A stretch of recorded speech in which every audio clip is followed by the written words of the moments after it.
l'exploitation mécanisée.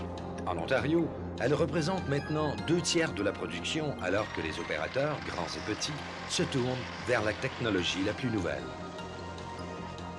Avec cette nouvelle technologie, émerge un ensemble de dangers nouveaux. De nouveaux dangers qui requièrent une nouvelle sensibilisation aux dangers.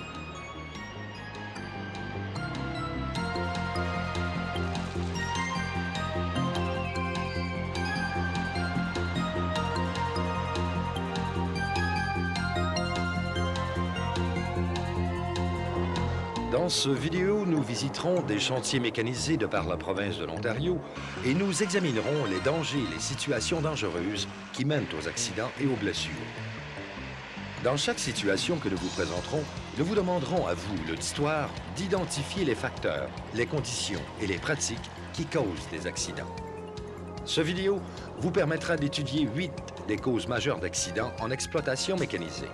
Il vous démontrera les mesures préventives élaborées par des experts dans le domaine et il accroîtra votre sensibilisation aux dangers.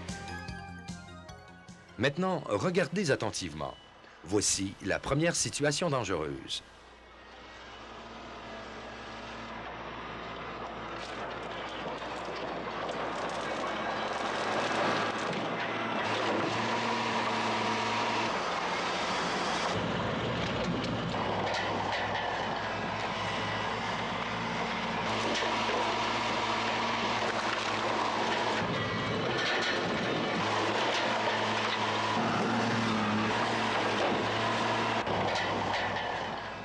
Pouvez-vous identifier le danger dans cette situation?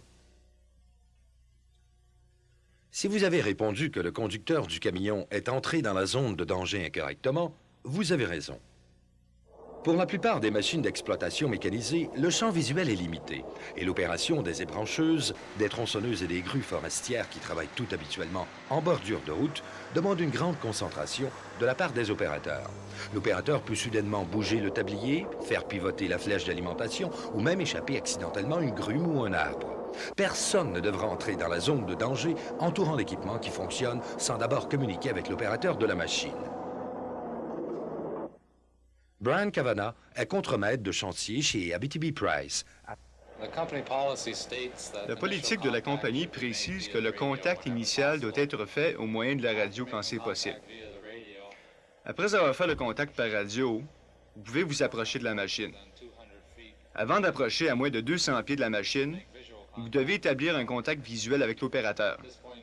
À ce moment-là, l'opérateur devrait arrêter la machine et abaisser la tête ou le grappin au sol. Lorsque vous quittez la zone, l'opérateur devrait s'assurer que vous avez dépassé la limite de sécurité de 200 pieds et qu'il est sécuritaire de continuer l'opération de la machine.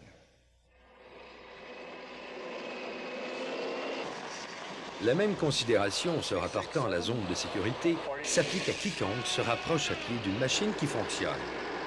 D'abord, mettez-vous en contact avec l'opérateur, par radio si possible. Puis, faites un contact visuel et attendez que l'opérateur arrête sa machine et qu'il vous fasse un signe de la main.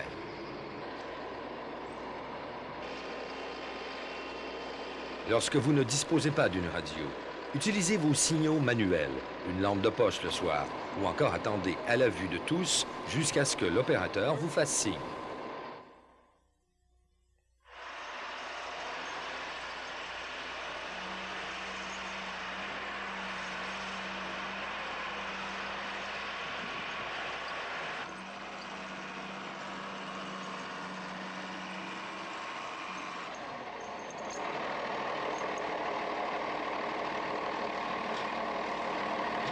Pouvez-vous identifier le danger dans cette situation? Si vous avez répondu que l'opérateur n'a pas abaissé la lame et qu'il n'a pas utilisé les 3 points de contact pour descendre, vous avez raison. Les faux pas et les chutes sont la cause première de blessures avec perte de temps en exploitation mécanisée. La plupart d'entre elles se produisent lorsque l'opérateur de la machine tombe sur la machine ou en bas de celle-ci pendant la montée, la descente ou lorsqu'il effectue une révision. La prévention des blessures, c'est une question de protection de sa propre personne, de l'utilisation constante de pratiques sécuritaires. Des pratiques sécuritaires, cela signifie arrêter la machine correctement, abaisser la lame et serrer les freins. Une pratique sécuritaire dans la montée et la descente, cela signifie les 3 points de contact à chaque fois, en tout temps. 2 mains 1 pied ou 1 main 2 pieds devraient être en contact ferme avec les marches ou les poignets en tout temps.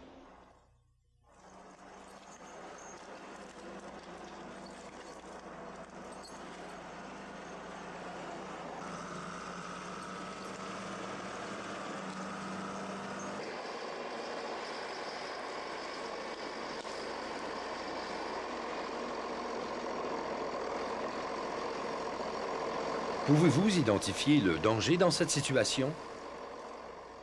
Si vous avez répondu que la coupe est mal coordonnée et que les machines sont trop près l'une de l'autre, vous avez raison. L'exploitation mécanisée exige une planification et une coordination extrêmement soignées pour que les diverses machines puissent fonctionner à un rendement maximum avec un maximum de sécurité. Un manque de coordination peut signifier des infractions à la zone de sécurité, des retards importants dans la production, des conflits dans l'acheminement et des ralentissements. Jean-François Gingras est chef de groupe récolte du bois chez Ferric, l'Institut canadien de recherche en génie forestier. Les études que nous avons effectuées chez Ferric ont montré que la planification et la coordination sont 2 des éléments clés de la sécurité et l'efficacité dans les chantiers mécanisés. Les diverses opérations, abattage, débardage, ébranchage, chargement et tronçonnage, sont très interdépendantes et chacune d'entre elles devrait fonctionner de façon à s'harmoniser avec les phases subséquentes. Par exemple, l'opérateur de l'abatteuse groupeuse devrait travailler de façon à répondre aux exigences du débardage par grappin ou par câble. Il devrait optimiser la grosseur des piles en considérant non seulement la densité du peuplement, mais également la capacité du débardeur, les conditions du terrain et la distance de débardage. Il devrait également orienter les piles pour permettre à l'opérateur du débardeur d'avoir facilement accès aux charges en plaçant le gros bout des tiges au-dessus du sol ou en creusant un trou avec la tête d'abattage avant le groupage pour faciliter l'élingage. Ce type de coordination requiert une planification soignée et devrait commencer lors de la disposition du bloc. L'opérateur du débardeur et l'opérateur de l'abatteuse peuvent parcourir le bloc avant la coupe et discuter des emplacements présentant des difficultés et des obstacles. La clé, c'est une bonne communication. Le résultat est que lorsqu'une opération mécanisée fonctionne rondement de façon intégrée, la sécurité et la productivité sont toutes 2 rehaussées de manière significative.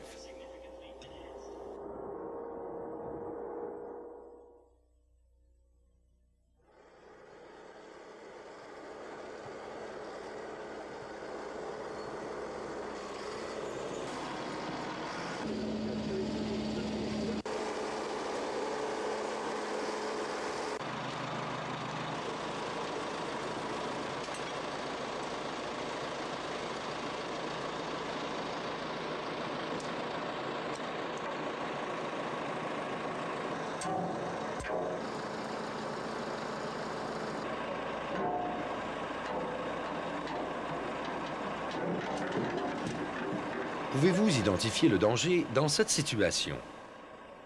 Si vous avez répondu que l'opérateur de la tronçonneuse entreprend une tâche trop grande pour une seule personne, vous avez raison.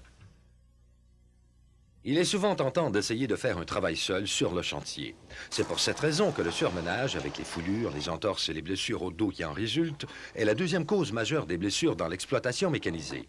Pour bien faire le travail, planifiez et coordonnez l'entretien régulier soigneusement.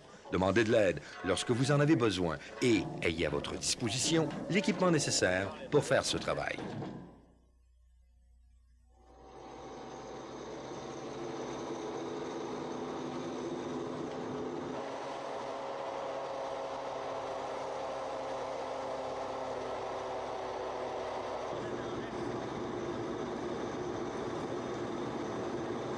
Pouvez-vous identifier le danger dans cette situation? Si vous avez répondu que l'opérateur n'a pas arrêté sa machine correctement, vous avez raison. La lame à rotation continue pesant de 2 à 300 livres et tournant jusqu'à 1500 tours minute est l'une des innovations les plus significatives dans la technologie des têtes d'abattage, mais elle demande qu'on la traite avec respect. La lame à découvert serait un danger mortel s'il arrivait que quelqu'un glisse ou fasse un faux pas et tombe dans ses bras ouverts. Elle peut ramasser et lancer des pierres, des éclats ou des débris à des centaines de pieds. Et lorsqu'elle est usée ou endommagée à cause du contact avec les roches, elle peut faiblir et commencer à se fendre. Les règles de la zone de danger s'appliquent en tout temps lorsque la lame fonctionne. Et l'opérateur devrait arrêter la lame avant de descendre de la machine. Coring Waterworks à Brantford, en Ontario, est un important fabricant de têtes d'abattage.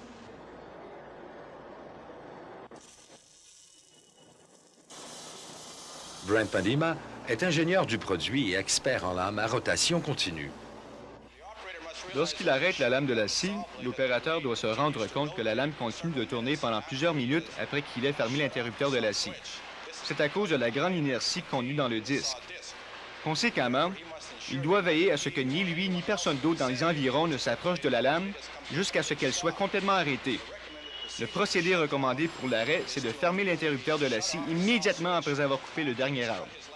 De cette façon, une partie de l'énergie se dissipe déjà et la durée de temps qu'il doit attendre avant que la lame arrête complètement est moins longue.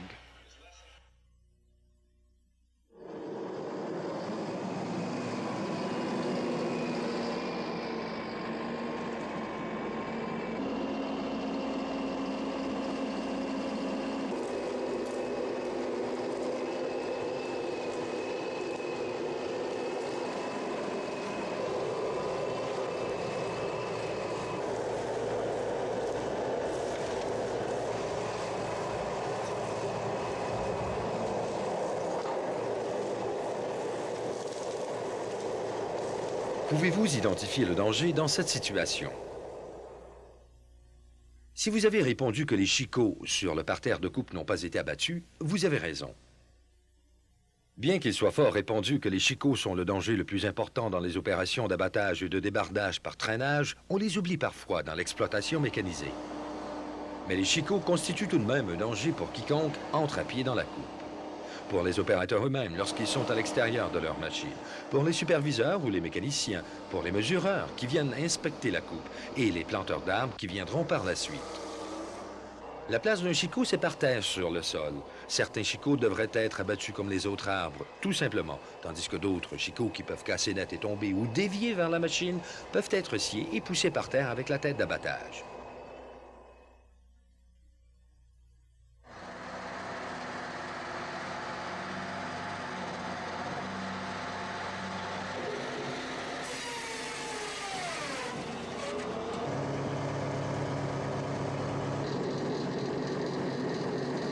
Pouvez-vous identifier le danger dans cette situation? Si vous avez répondu que l'opérateur de la tronçonneuse n'a pas arrêté la lame et qu'il ne porte pas l'équipement de protection personnelle approprié, vous avez raison. Premièrement, l'opérateur de la tronçonneuse a besoin de protection pour l'ouïe et pour les mains.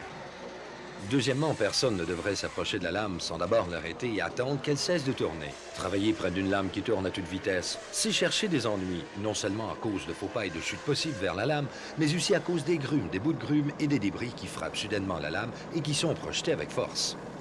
Assurez-vous de toujours arrêter la lame.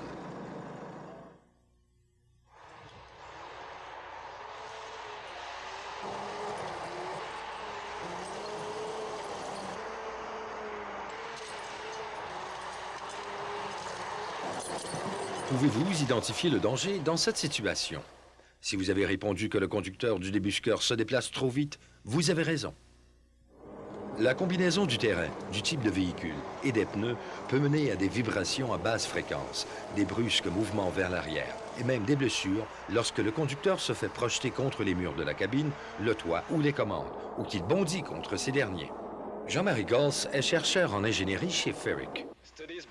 Les études effectuées par Ferric ont montré que les opérateurs de débardeurs sont souvent exposés à des vibrations à basse fréquence intense pendant les déplacements hors route sur des terrains accidentés. Ces chocs qui varient de 1 à 12 Hz peuvent soumettre les opérateurs à des saccades et à des secousses considérables. Bien qu'il n'existe pas une solution unique au problème, divers facteurs peuvent aider à réduire la quantité de vibrations. Par exemple, un bon siège à suspension réglable peut être avantageux et de larges pneus souples peuvent absorber une partie de l'impact. Le choix et la préparation des aires de chargement et l'élimination d'obstacles tels que les roues de souche aideront aussi. Certaines dispositions des commandes aideront les opérateurs à se stabiliser, tandis qu'ils essaient de mieux encaisser les chocs en supportant une partie de leur poids avec leurs jambes. Cependant, le facteur le plus important, c'est la vitesse. Les opérateurs devraient choisir la vitesse la plus appropriée à leur confort, à leur équipement et au terrain tout en répondant aux exigences de l'exploitation.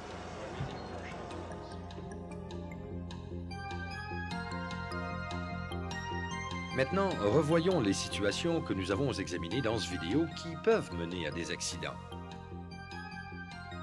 D'abord, respectez la zone de danger qui entoure l'équipement en mouvement. Tenez-vous à l'écart jusqu'à ce que l'opérateur arrête la machine et qu'il vous fasse signe d'avancer. Prenez de bonnes habitudes pour monter et descendre. Utilisez toujours les 3 points de contact pour empêcher des faux pas et des chutes. Coordonner la coupe, une planification et un horaire soigné empêchent les conflits, les retards importants et les ralentissements. Faites preuve d'un bon jugement dans l'entretien sur le chantier. Ne vous chargez jamais seul d'un travail qui exige l'aide d'une deuxième personne. Accordez une attention spéciale à la lame à rotation continue. Elle doit être traitée avec respect et arrêtée correctement. Faites attention aux chicots. Leur place, c'est par terre, sur le sol. Ne travaillez jamais près d'une pièce en mouvement. Arrêtez-la d'abord. Et finalement, ne fermez pas les yeux sur les vibrations à basse fréquence. La clé, c'est une vitesse appropriée.